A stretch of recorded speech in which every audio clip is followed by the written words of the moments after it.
है उसने अपने सिंबल पर उम्मीदवार उतारे हैं। 6 सीटों पर शिक्षक एमएलसी के चुनाव हो रहे हैं, लेकिन बीजेपी ने 4 सीटों पर ही अपने उम्मीदवार खड़े किए हैं। गोरखपुर खंड सीट पर और वाराणसी खंड सीट पर पार्टी ने अपने उम्मीदवार नहीं उतारे हैं। वहाँ निर्दलीय उम्मीदवारों को ही समर्थन पार्टी कर रही है। लेकिन जिस तरीके से जो स्नातक एमएलसी के जो चुनाव हो रहे हैं 5 सीटों पर, उसमें चाहे बीजेपी हो, समाजवादी पार्टी हो, कांग्रेस हो, सभी ने अपना दमखम जो है वो पूरा लगाया हुआ है।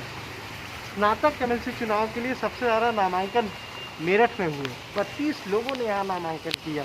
दूसरे नंबर पर लखनऊ रहा, यहाँ 26 लोगों ने नामांकन किया, एक पर्चा खारिज हो गया। फिर आगरा मंडल आ गया, आगरा खंड सीट पर यहाँ 25 लोगों ने अपने नामांकन दाखिल किए। और अगर हम बात करें जो टीचर यानी जिसको हम कहते हैं कि शिक्षक एमएलसी, उन चुनाव के लिए सबसे ज़्यादा जो नामांकन हुआ वो बरेली सीट पर हुआ, बरेली मुरादाबाद खंड सीट पर। वहाँ 18 कैंडिडेट जो है वो चुनाव मैदान में उतरे हैं। दरअसल ये चुनाव थोड़ा अलग किस्म के होते हैं। अलग इसलिए होते हैं कि इनमें जो आम वोटर है, जो विधानसभा या लोकसभा के चुनाव में वोट डालता है वोटर ID, वो जाकर वोट नहीं डाल सकता।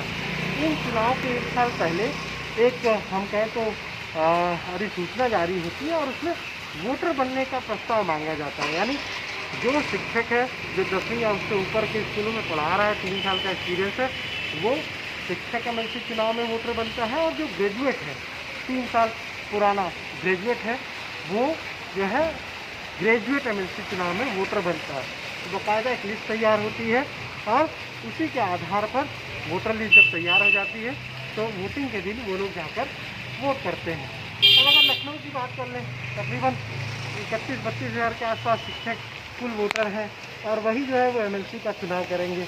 इसी तरीके से अगर हम ग्रेजुएट एमएलसी की बात कर लें तो लखनऊ में 3.25 लाख के आसपास वोटर हैं।